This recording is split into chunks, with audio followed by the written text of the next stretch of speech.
तो दोस्तों आज के इस वीडियो में हम क्या देखने वाले हैं। टैली अगर ERP 9 का डेटा है हमारे पास, उसको हम टैली प्राइम में भेजना चाहते हैं, तो ये हम कैसे करेंगे। ज़्यादा यूजर्स के साथ ये इशू है कि वो इससे पहले टैली ERP 9 यूज़ कर रहे थे।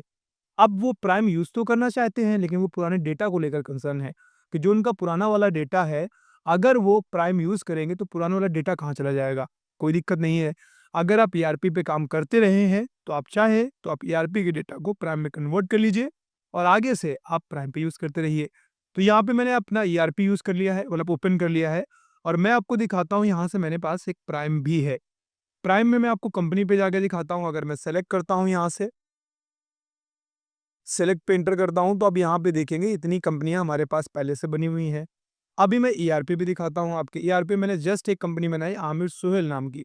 हालाँकि आमिर सुहेल नाम की कंपनी तो मैंने यहाँ पे भी बनाई है। अभी जस्ट देख लीजिए, ये बनी हुई है। तो मैं एक नई कंपनी बनाऊँगा और उस कंपनी को मैं यहाँ पे लेके आके दिखाऊँगा आपको, ताकि फर्दर जो भी पुराना डेटा है आपका टैली ERP का, आप उसको टैली प्राइम में कन्वर्ट कर लीजिए और आगे की जो भी एंट्रियाँ होंगी वो आप प्राइम पे करते रहिए। बेसिकली आप ये कह सकते हैं कि टैली ERP को टैली प्राइम में आप बेक करना देखने वाले हैं हम लोग, ठीक है? चलिए देखते हैं।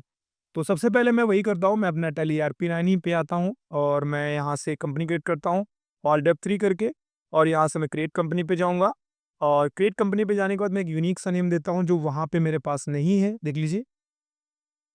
तो मैं यहाँ पे देता हूँ आमिर सुहेल ERP देता हूँ नाम में, ठीक है? देखिए यहाँ पे कहीं पे ERP नाम नहीं है प्राइम में, तो मैं यहाँ पे देता हूँ या AS ग्रुप ERP डेटा करके। मैं जानबूझ के ऐसे नाम दे रहा हूँ इसको और बाकी की चीज़ों को मैं एज़ इट इज़ रहने देता हूँ। उत्तर प्रदेश कर देता हूँ भाई और कंट्रोल ए कर देता हूँ। ये बन गई कंपनी और मेरी कंपनी ओपन भी है। अभी मैं क्या करूँगा, मैं एक एंट्री पास कर रहा हूँ जानबूझ के। मैं यहाँ पे आ गया अकाउंटिंग में, अकाउंटिंग वाउचर्स के अंतर्गत, और यहाँ से मेरा पेमेंट फिलहाल ओपन हो गया है। अच्छा, यहाँ से अब बाय टू तो दिख नहीं रहा है, वो कैसे आएगा? बहुत सिंपल है, आपको डबल मोड को इनेबल करना है सिंगल मोड की जगह। उसके लिए आप यहाँ से F12 पे क्लिक करेंगे और यहाँ से आप देखेंगे आपको सिंगल मोड जो कि इनेबल है, आप इसको डबल मोड में कर दीजिए। एंटर कर दीजिए और इसके बाद कंट्रोल ए कर दीजिए। तो देखिए बाय टू आ गया है। अब मान लो मुझे सैलरी पे करनी है किसी को, उसकी एंट्री पास करनी है, तो मैं ऑल्ट सी करूँगा और यहाँ पे डालता हूँ सैलरी, एंटर करता हूँ। यहाँ पे हम करते हैं इनडायरेक्ट एक्सपेंस और कंट्रोल ए कर देता हूँ। मान लीजिए मैं 5,000 रुपये पेमेंट कर रहा हूँ कैश के रूप में, तो ये सॉरी, टू यहाँ पे हमें करना रहेगा, टू और कैश एंड कंट्रोल ए। तो ये एक एंट्री हो गई पास हमारी, ठीक है? एक एंट्री पास कर लिया। अगर मैं आपको चाहूँ तो मैं डे बुक में जाके दिखा सकता हूँ, ये हमारे डे बुक ओपन है और ये एक एंट्री हमने पास की 1 अप्रैल 2025 को। अब हमें ये जो कंपनी है एएस ग्रुप डेटा नाम की, इसको हमें लेके जाना है कहाँ? प्राइम पे, ठीक है? कैसे लेके जाएँगे चलिए देख लेते हैं। तो अगर आपको इस डेटा को लेके जाना है, जितना भी डेटा है, जैसे मेरे वाले इस मैं चेक एक बार आपको चेक कराता हूँ, ऑल्ट F3 करता हूँ और अगर मैं सेलेक्ट कंपनी पे जाके दिखाता हूँ, तो आप यहाँ पे एक चीज़ देखेंगे। मेरे फिलहाल पास 3 कंपनियाँ हैं, एक आमिर सुहेल नाम की है, एक एएस ग्रुप प्राइवेट लिमिटेड नाम से है और एक एएस ग्रुप ERP डेटा नाम से है। 3 कंपनियाँ हैं, तीनों ले जा सकता हूँ, चाहूँ तो मैं एक लेकर जाऊँ। तो मैं पहले एक लेके जाता हूँ। तो मैं एक लेके जाने के लिए क्या करूँगा, सबसे पहले आप गेटवे ऑफ टैली पे चाहे रहें और यहाँ से आप ऑल्ट F3 कर लें, कर लिया। अब आप नीचे देखेंगे आपको बैकअप नाम का एक ऑप्शन दिखाई देगा, आप बैकअप पे क्लिक कर लीजिए। जब आप बैकअप पे क्लिक करेंगे तो आपके सामने कुछ इस तरीके का पैनल आएगा। अब यहाँ पर जब पैनल आपके सामने आएगा, तो यहाँ पे डेस्टिनेशन देना है आपको। डेस्टिनेशन का मतलब जो बैकअप आप ले रहे हैं एक्चुअल में, वो बैकअप कहाँ पे ले रहे हैं। तो मैं यहाँ से एक नया बना लेता हूँ फ़ोल्डर। मैं यहाँ से राइट क्लिक करूँगा और राइट क्लिक करने के बाद मैं यहाँ से न्यू पे जाऊँगा और मैं ERP बैकअप नाम दे देता हूँ इसका। चलिए ठीक है, खाली है। और इसके बाद मैं यहाँ पे थोड़ा-सा ये देख लेता हूँ इसका एड्रेस। सी के अंदर, यूज़र्स के अंदर, एस ग्रुप के अंदर, डेस्कटॉप के अंदर ERP बैकअप नाम का फ़ोल्डर है। अच्छा, कॉपी पेस्ट शायद सपोर्ट करता है, शायद सपोर्ट नहीं करता। मैं फिर भी एक बार कॉपी करके देखता हूँ। अगर काम कॉपी पेस्ट से चल जाए तो बहुत अच्छा है, लेकिन ये करता नहीं है। ERP के साथ ये बहुत बड़ा, मतलब मुझे लगता है ऐसा नहीं होना चाहिए। तो मैं यहाँ से अब जा करके मुझे बार-बार वो चीज़ें थोड़ा देखनी पड़ेंगी। यूज़र्स में एएस बुक के अंदर, तो मैं यहाँ पे टाइप करूँगा users,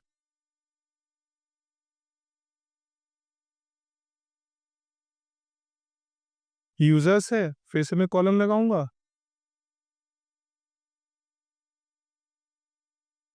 as group,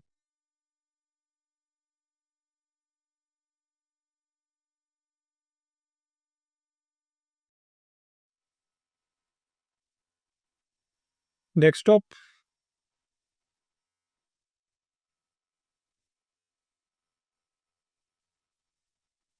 ERP backup, inter. ठीक है, तो ये मैंने डेस्टिनेशन दे दिया कि जो फाइलें हमारी यहाँ पे थी वो हम यहाँ पे अब लाना चाहते हैं। अब फाइलें इतनी है तो मैं इनमें से कोई एक ही लाना चाहता हूँ, तो मैंने यहाँ से एंटर किया और एंड ऑफ लिस्ट करूँगा, एंटर कर दूंगा।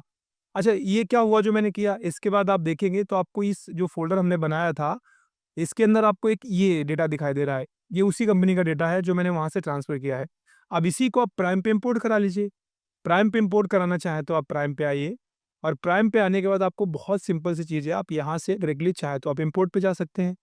इम्पोर्ट पे भी जाकर आप वो चीज़ें कर सकते हैं, और अगर आप चाहें तो डेटा पे जाइए, और डेटा पे जाने के बाद आप यहाँ पे रिस्टोर पे जाइए। ठीक है, रिस्टोर पे चले जाइए, और रिस्टोर पे जाने के बाद आपको करना ये है कि आपको यहाँ से सेलेक्ट फ्रॉम ड्राइव और डेस्कटॉप, ठीक है, और मैंने बनाया था ERP बैकअप नाम, ठीक है, और वहाँ पे कंपनी पड़ी हुई है। मैं यहाँ से एंटर करूँगा। जैसे मैं एंटर करूँगा वो कंपनी उस तरह आपको दिखाई दे रहेगी, एंटर कर दीजिए। और जैसे आप एंटर करेंगे तो ऑटोमेटिक क्या हुआ, वो जो आपने बनाया था, वो कंपनी जो आपने एक एंट्री पास की थी वो भी यहाँ पे आ गई है। चेक करें ज़रा, देखें एक बार। ऑल्ट F3 करेंगे हम। ऑल्ट F3 करेंगे तो ऑल्ट F3 करने के बाद आप देखेंगे टैली ERP9 कहीं पे आपको दिखाई दे रहा है। एएस ग्रुप, एएस ग्रुप तो है लेकिन ERP9 नहीं दिखाई दे रहा है आपको अभी। एक बार फिर से चेक करते हैं भाई। रिस्टोर,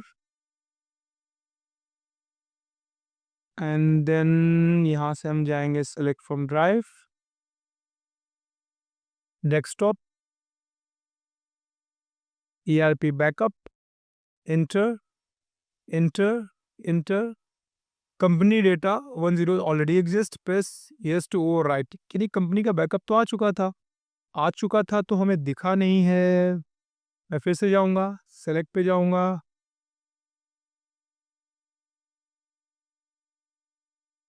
एज ग्रुप एक ये है, एज ग्रुप एक ये है, बाकी एज ग्रुप तो कोई दिख नहीं रही यहाँ पे हमें। तो एक काम करते हैं, हम इस बार टैली को बंद करते हैं, और बंद करके एक बार दोबारा से ओपन करते हैं प्राइम। ठीक है, तो मैं फिर से टैली प्राइम अपना दोबारा से ओपन कर लेता हूँ।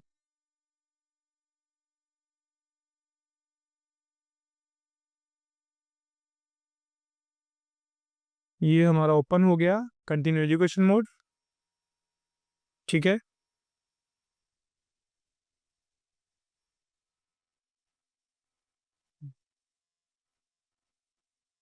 अच्छा वो नीचे है, सॉरी, वो पहले से ही आ चुकी थी, मैंने ध्यान नहीं दिया। एक बार एंटर करिए और माइग्रेट कर लीजिए।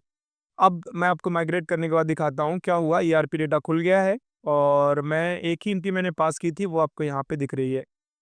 तो जितना भी आपका डेटा है, चाहे जितनी भी कंपनीज होंगी, आप अगर आपने 20 एंट्रियां पास की होती, 20 आ जाती।